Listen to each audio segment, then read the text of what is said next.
ya pouvoir public. Gouvernement haina moja dire kuraia, na hii yote inaonyesha ya kwamba Bwana Tshisekedi iko incapable, iko na incompetence notoire ya kuweza kuongoza hii pays kontina yetu Republique Democratique du Congo. Ndio maana leo tunakuwa na furaha. Hii sherehe ambayo tunakuwa nayo sio viongozi wa M23 walitushurutisha tufanye hii marche de soutien. Hapana, ni initiative ya sisi watoto wa Uvira kuona ya kwamba tunakuwa na furaha ya ukombozi. Bali tudanganya ya kwamba wale wakombozi mtawaonaka Uvira ne tombera jamais. Sasa kumbe ile français ilikuwa kishinwa, Uvira ilitombe. Wale walisema bakupake, tulisema kunakia baibu na bengine, lakini waliposikia tu kivukutu ya armée révolutionnaire, tuliona walitimuka wanakimbia, na tuko batemoshe batoto ya Uvira. Depuis armée révolutionnaire iliingia, hakuna mulio wa masasi, gari zilikuwa ziendeke Bukavu. Leo watu wanaenda Bukavu, uko nakutanana na jeshi au ogope jeshi.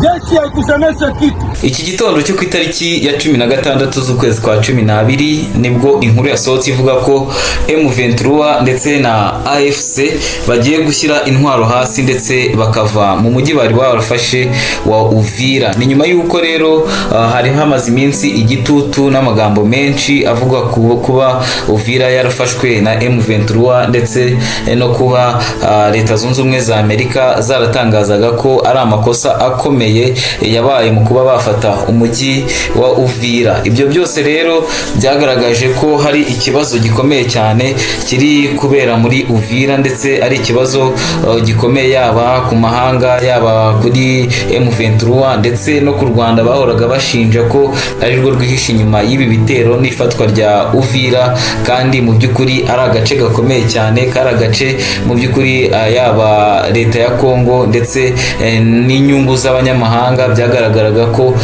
ari ahantu ndetse n'ikimenyetso cyiza cy'uko mu gihe Uvira yafashwe binashoboka ko na Kinshasa bagerayo bakaba bafata na Kongo yose, ndetse n'ubutegetsi bukaba bwahindurwa bitewe n'uko M23 yaba ariyo iri muri kontroli y'ibintu byose.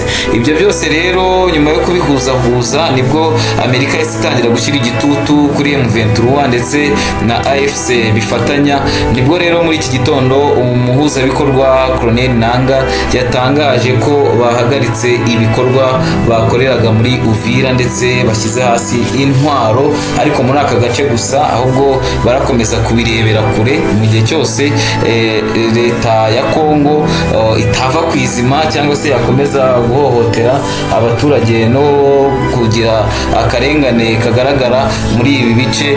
Bashobora kongera kugaruka bakahisubiza. Birumvikana ko ntago M23 yagombaga kurekura gutyo gusa, ibyo nayo yagombaga gusaba. Muri ibyo yasabye rero, yasabye ko amahoro yubahirizwa, amasezerano yasinywe yubahirizwa, yaba yasinyiwe i Qatar, i Doha ndetse n'ayasinyiwe muri leta zunze ubumwe za Amerika, ko yose yubahirizwa mu buryo bugiye butandukanye. Ibyo byose rero bakavuga ko mu gihe cyose byagaragara ko hari kutubahiriza aya masezerano ndetse no kudakurikiza ibyasinywe n'ibyo bemeranyijwe, M23 n'ubundi nta kabuza izongera igahindukira igafata ibyo bice ikabyisubiza. Ni nyuma y'uko abarundi, FDL, abacancuro n'abandi bose bari bamaze gutsindwa bagahungira mu gihugu cy'u Burundi, ndetse hatutumba n'intambara ikomeye ishobora kuba hagati y'u Burundi ndetse na M23 tirengagije n'u Rwanda. Ariko ukavuga ko ibi ngibi nabyo hari icyo biraza guhindura n'icyo biraza gusiga ku mutekano ndetse no ku mirwano yari maze iminsi mu by'ukuri itoroshye ndetse ishyamiranyije izi mpande zombi.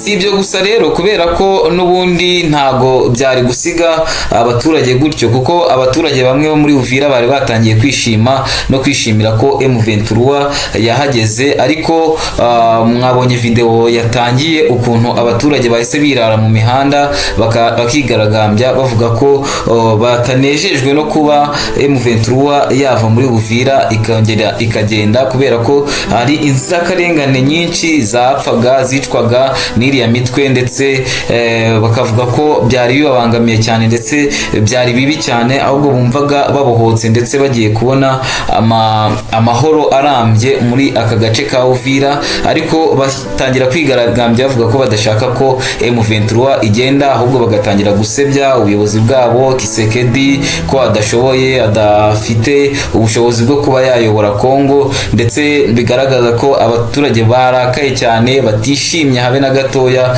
bashaka ko M23 ikomeza kubayobora. Ntago turamenya icyo noneho amahanga araza kubikoraho n'icyo araza kubivugaho, kuba abaturage noneho aribo bari kwisabira ko M23 iguma muri aka gace, aho kugira ngo leta cyangwa igisirikare cya leta aricyo kiza gukontorora no gutangira kureba uko bacunga umutekano w'abaturage muri kano gace ka Uvira.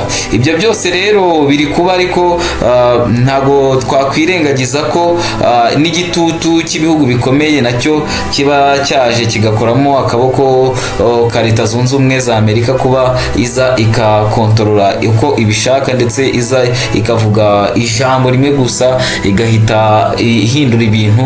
Birumvikana ko nabyo ntago twabyirengagiza ko ibihugu by'i Burayi n'ubundi bigikomeje kuba byakandamiza Afurika no gukontorora Afurika.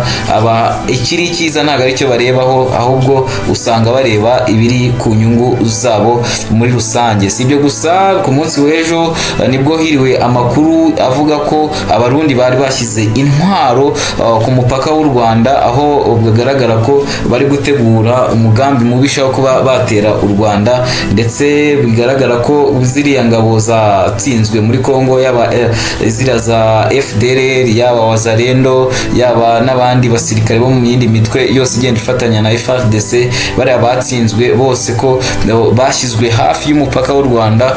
Byumvikana ko byose nta kindi bagamije ari ukuba bahungabanya umutekano w'u Rwanda. Ariko igisirikare cy'u Rwanda ndetse n'abayobozi muri rusange batangaje ko abaturage b'u Rwanda bakwiye kwicara bagasinzira, umutekano ni wose, ndetse bari maso ku kuba bareberera umutekano w'umuturage w'u Rwanda, kubera ko ari byo bashinzwe ndetse ari nabyo bareba mu buzima bwa buri munsi, kuko icya mbere ari umuturage, kandi umutekano w'umuturage iyo ugezweho ibindi byose bijya ku ruhande, ubundi bagahangana ndetse bagashaka icyazana amahoro mu gihugu cyacu cy'u Rwanda. Ndabashimiye rero gukora subscribe kuri ako kazogera, naho ukoreho kugira ngo ikiganiro cyose kijye kikugeraho uko tugishyize hanze. Ciao ciao.